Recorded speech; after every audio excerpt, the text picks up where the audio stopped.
Hey, what's going on, everybody? Welcome back to the channel here at Crypto Nation. Hey, just want to say, hey, thanks for tuning in. Thanks to all my recently new subscribers. And if you're new here, it's totally free. Go ahead and subscribe and hit the like button for our post notifications. Anyways, yeah, I want to do a video on this is the Altcoin Daily. I like to do one of these like about once or twice a week. The title is called "The BlackRock Crypto Market Crash Has Begun." So yeah, it looked like they're just trying to scare retail out of their play, just like always.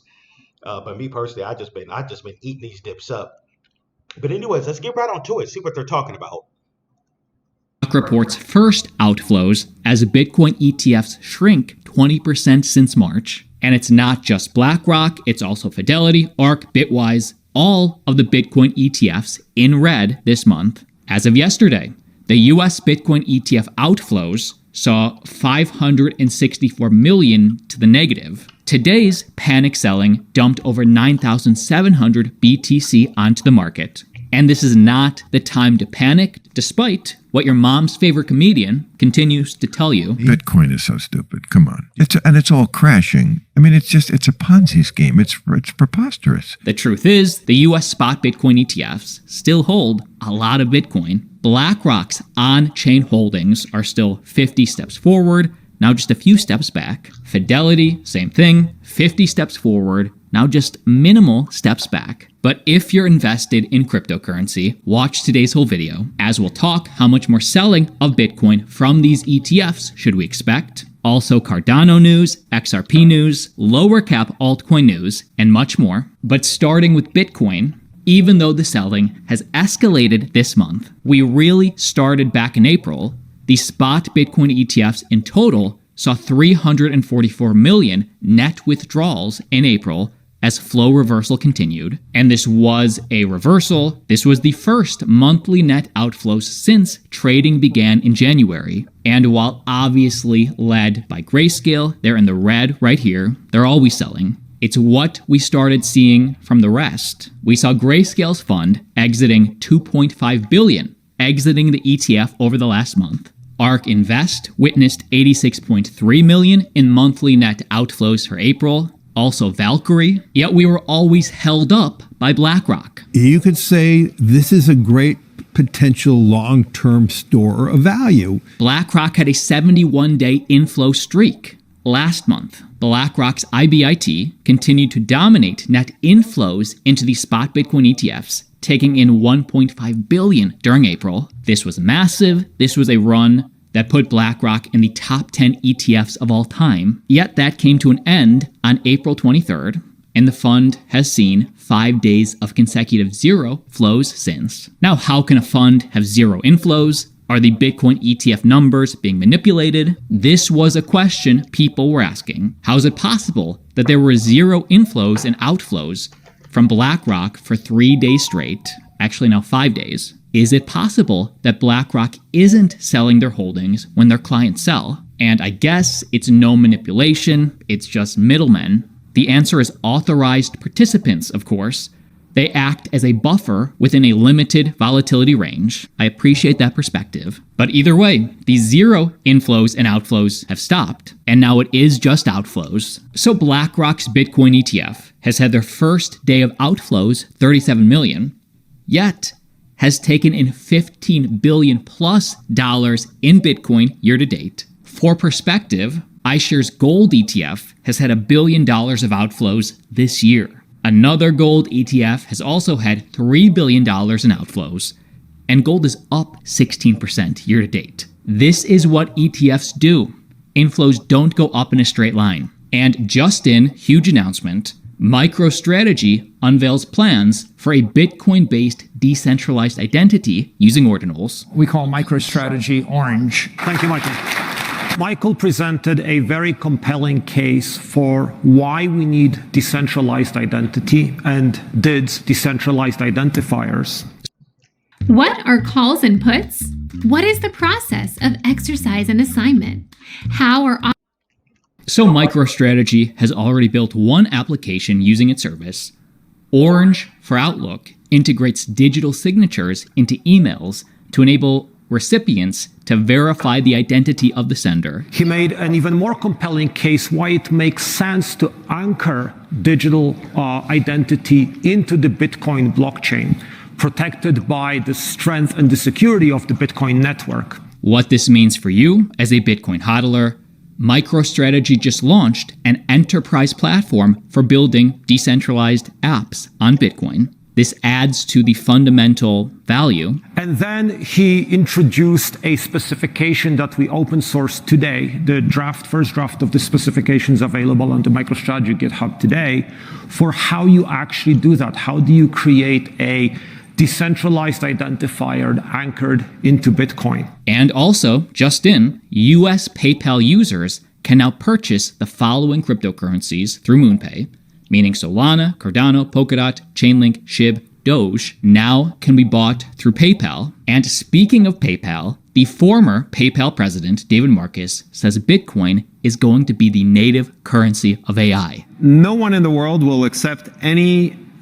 form of native digital value that's not maximally neutral, right? Because it's like, not like the Europeans are not going to accept an American version of a digital asset, or vice versa. And so, like, what is the most neutral form of digital native internet money? It's Bitcoin.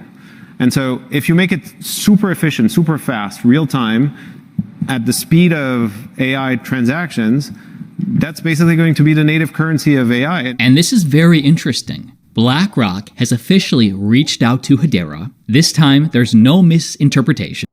Yeah, I'm telling you guys, man, this whole digital transformation is starting right now. So I say, don't get scared out of your place. And by the way, yeah, MicroStrategy, yeah, he's a smart guy. He holds a lot of Bitcoin. MicroStrategy, Michael Saylor, this guy, he's all in on Bitcoin. And, he's already made millions with Bitcoin. He's been buying Bitcoin ever since from 2.5, 3 years ago, back when it went all the way down to 14K. So yeah, MicroStrategy, he knows exactly what he's doing. Even through all the FUD, even when the FUD was at its all-time high. But anyways, yeah, man, this is we know where everything is headed now. Yeah, you know what I mean? And this all stems from, some people said it was fake news. BlackRock said it was fake news at the time, that BlackRock just tokenized one of their money market funds on Hedera. Actually, this was more through a third party, Archax. BlackRock made a comment saying, no, we have had no contact with HBAR. In this exclusive audio from the president of Hedera. If BlackRock ever wanted to have the conversation with us to join the governing council and actually help us direct and govern the network in a really awesome way with the knowledge of financial services, I mean, obviously we'd be very open to that. But I see Graham here too, and Graham could probably give you from an Archax standpoint how things really went. But actually, oddly enough, BlackRock has reached out since. They want to have conversations. They've been, really kind about the whole thing. And I can tell you a lot of... This is an example of something the mainstream media won't share with you. I will. And again, watch today's whole video. We'll talk lower cap altcoins, but maybe it'll be Cardano that achieves full adoption from the AI and globally. I do believe next year there's going to be a huge drive in cryptocurrency adoption. So there's going to be a lot of scalability demands on Cardano. Here's what's next for Cardano. Leos, I think, is going to give us dramatic increase in overall layer 1 performance. And then when complemented with rollups, which we're getting with Plutus V3, and thanks to projects like ZK Fold and Midnight and other things, and complemented with where Hydra is going and how rapidly Hydra is evolving, and also complemented with advancements to our programming model and partner chains, this house of things together will make us best in class for scalability. Now, I mentioned solve the blockchain trilemma. We still have 50% Byzantine resistance. It doesn't reduce to a third or a quarter with this protocol, which translates to much higher security than all the people who pursue these types of things. We still have our best-in-class decentralization, and with partner chains, it'll dramatically increase because there's more revenue coming in, so more people will want to be stake pool operators, so you'll have more operators overall inside the system. In lower cap altcoin news, Layer 0 takes a snapshot as airdrop draws closer. So of course, Layer 0 is an interoperability protocol, and if you missed this airdrop, which I did, I don't hold any at the moment, they have indicated that there will be a series of airdrops if you still want to take advantage. But the reason I wanted to bring this news story to you is because snapshots typically act as a precursor to outflows because airdrop farmers often move liquidity to other projects, meaning potentially expect some sell pressure because the snapshot has already happened, so those airdrop farmers no longer need to hold the layer 0, so they can transfer that into something else. Also, 2 more crypto projects offering airdrops. These are projects I'm invested in. Tomorrow, we will announce the finalized leaderboard of Xverse Alpha Tournament. This is an AI-powered first-person shooter game on Immutable, part of the Immutable ecosystem. And essentially, this is like the Call of Duty, only for Web3, and they're just having tournaments where over 60,000 plus matches were played, tons of people participating, and they will continue to do cool stuff like this all year. Just cool to see for me, people actually participating in crypto gaming. And quick clip for Ripple. I say that's pretty cool, man. The crypto gaming. Yeah, I'm gonna have to, me being a gamer myself, I'm gonna have to check some of those out. Yeah, they look like this whole crypto gaming is starting to, it's still early. That's what's crazy about it. Everything is still early with the whole metaverse and crypto gaming and everything. So yeah, that's going to be another driver of the bull run as well. But yeah, I'm going to definitely have to check into look for some low cap crypto gaming as well. Tribalism in this industry is insane. So there's Bitcoin maximalists, but everybody agrees XRP sucks, and I don't really get it, right? I mean, this is a 30-second clip of actually use case for Michael Arrington. They're a legitimate company. They don't pretend to be something they're not, and they're really good at one thing: moving money fast and cheap. And it's fantastic. It fills a big need. And for a hedge fund like us to be able to denominate in Ripple and XRP, I just did the same thing, is really, really, really good. We did our first close. We moved north of $50 million into the company in Ripple and XRP in like 2 seconds, and it cost 30 cents. Now that is amazing. There's no way to do that with fiat or Bitcoin. There's just no way to do it that fast and that cheaply, and so it serves a really useful need for us. That is the video. My name's Austin. Like always, see you tomorrow. Consensus 2023 has been. All right, that's a wrap for the Altcoin Daily. Leave a comment below.